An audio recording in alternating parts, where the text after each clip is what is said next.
नमस्कार, आप देख रहे हैं संवाद 365 और मैं हूं आपके साथ चांदनी कुनियाल। अक्सर जो है हम जब रील देखते हैं तो रील में जो है हमें कई सारी चीज़ें दिख जाती हैं। कई चीज़ ऐसी होती हैं जो हमें अपनी पुरानी यादें जो है ताज़ा हमारी कर देती हैं। उन्हीं में से कुछ जो है आजकल जो लोग उत्तराखंड के जो लोग पलायन करके शहर की ओर बढ़ गए हैं, उनको एक चीज़ ज़रूर याद आती होगी और स्टॉल पर आकर जो है मुझे भी याद आई, वो है ये घराट का जो है पिसा हुआ मंडवे का आटा। और इसे देखकर जो है मुझे वो अपने गांव का घराट याद आया और याद आया कि जो है किस तरीके से हम लोग जाते थे और कितना अच्छा लगता था वो समय। किंतु अब वो समय जो है दूर हो गया है। मगर हम देखें कि आजकल जो है कई प्रकार के महोत्सव आयोजित किए जाते हैं, उसके माध्यम से हम लोगों को हमारी जो चीज़ें हम छोड़ चुके हैं, कहीं ना कहीं भूल चुके हैं, वो इस स्टॉल के माध्यम से हमें दोबारा दिखती है, दोबारा हमें तरोताज़ा जो है कर देती है। और ऐसा ही स्टॉल जो है यहाँ पर देहरादून में जो आयोजित युवा महोत्सव है उसमें लगाया गया है। दो महिलाएं मेरे साथ आप देख रहे हैं। सबसे पहले तो मैम आपका नाम जानना चाहूँगी। अनसुईया महर। अनसुईया जी, कहाँ के रहने वाले हैं आप? मैं चमोली गौचर की। गौचर के हाँ रहने जी। वाले। मैम आपका क्या नाम है? मैं हेमा कोरंगा। आप कहाँ मैं के? बागेश्वर के रहने वाली हूँ। तो ये बागेश्वर और चमोली के तार कैसे जुड़े, मुझे आपसे जानना है थोड़ा पहले। हम समूह बनाया हमने। अच्छा। तो मैम भी वहाँ किराए पे रहती तो हमारे समूह में जुड़े हुए हैं। एक समूह समता स्वयं सहायता समूह हमारा चमोली गौचर में भी है और एक देहरादून में भी है, विजय कॉलोनी में। तो स्वयं सहायता समूह का जो है आपने यहाँ पर स्टॉल लगाया गया है। बागेश्वर से क्या क्या चीज़ें जो है आपके स्टॉल में यहाँ पर हमें देखने को मिल रही हैं? बागेश्वर से आपको भांगजीरा मिलेगा और क्या है, इसमें गडेरी है, बाहर मूला भी है अच्छा। और राजमा है। राजमा मुंशारी वाली है हमारे पास। और चीज़ें गंदराड़ी फराम सारी चीज़ें हैं। और बढ़िया हमने महिलाओं ने खुद बनाई हैं। गडेरी बड़ी और दाल की बनाई है और उड़द दाल और उसकी भी बनाई है, पेठा की भी बनाई है। और ककड़ी, पहाड़ी ककड़ी जो होती है, पहाड़ी जी, ककड़ी जी। को कोर के और उड़द दाल की बनाई है। और हमने और भी बढ़िया लाएंगे और कल परसों। बागेश्वर की सारी चीज़ें।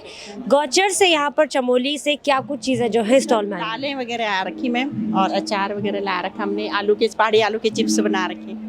यानी कि अगर किसी को चमोली का स्वाद लेना हो तो आपके स्टॉल पे आ सकते हैं। अगर देहरादून में ये स्टॉल, अगर जैसे अभी महोत्सव खत्म होगा उसके बाद देहरादून में कहाँ पर मिल सकती है? विजय कॉलोनी में भी है। विजय विजय कॉलोनी, हाँ, वहाँ अलग समूह की मैडमें हैं, वो करती है वो काम। हम ये सामान उनको दे देते हैं। रुद्रपुर जाएंगे।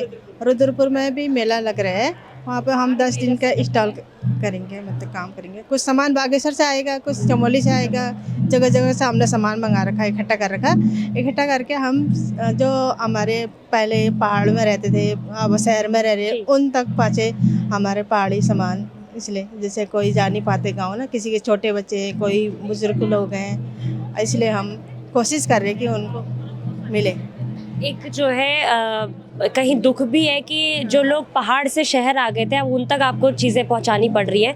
किंतु अगर इसी तरीके से जो आज कई हम देखते हैं कि गांव जो है जल्दी जल्दी खाली हो रहे हैं, पलायन बहुत ज़्यादा बढ़ रहा है, अगर जो बचे कुछ गाँवों में जो लोग हैं वो भी चले जाते हैं तो ये दालें जो है कौन यहाँ तक लेके आएगा? उसके बाद कुछ होने का नहीं है। उसके बाद तो बस कुछ भी नहीं मिलेगा, वो सड़ी दाल खानी पड़ेगी बाजार की, और जो अभी बहुत सारी महंगी हो पड़ी।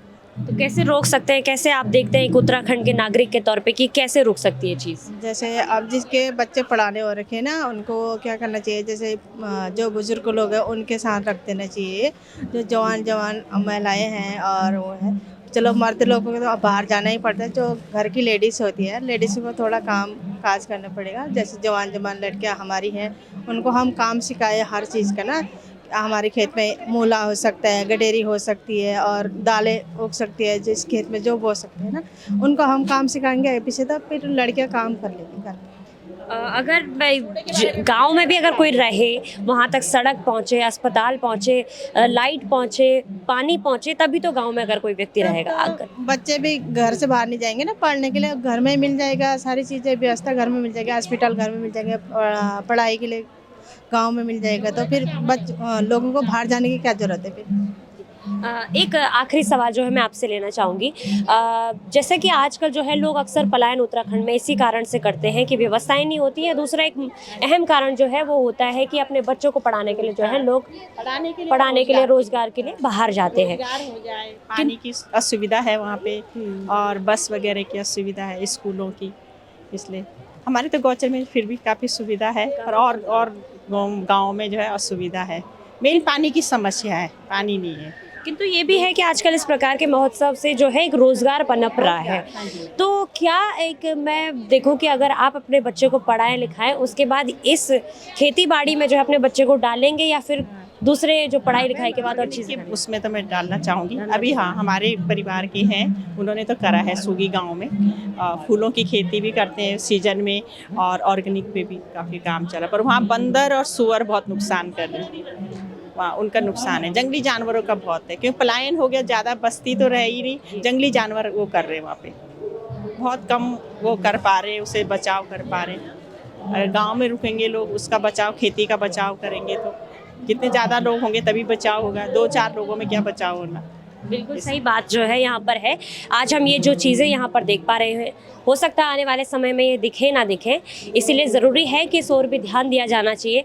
मुद्दा कुछ और था और बातें कुछ और चली गई, क्योंकि जब पहाड़ की बात हो रही है तो पहाड़ की सारी चीज़ें निकल कर आनी चाहिए। इसीलिए जो है हमने ये सारी बातें की और इस पर जो है सरकार को भी ध्यान देना चाहिए इस ओर कि किस तरीके से जो है पलायन रोक सके और किस ओर जो है जिस तरीके से लोग आजकल जंगली जानवरों का शिकार हो रहे हैं, खेती बाड़ी भी हो रही है और इंसान भी हो रहे हैं, उस पर भी जो है कुछ सरकार की ओर से कदम उठाए जाने चाहिए। फिलहाल के लिए बस इतना ही। आप देखते रहिए संवाद 365।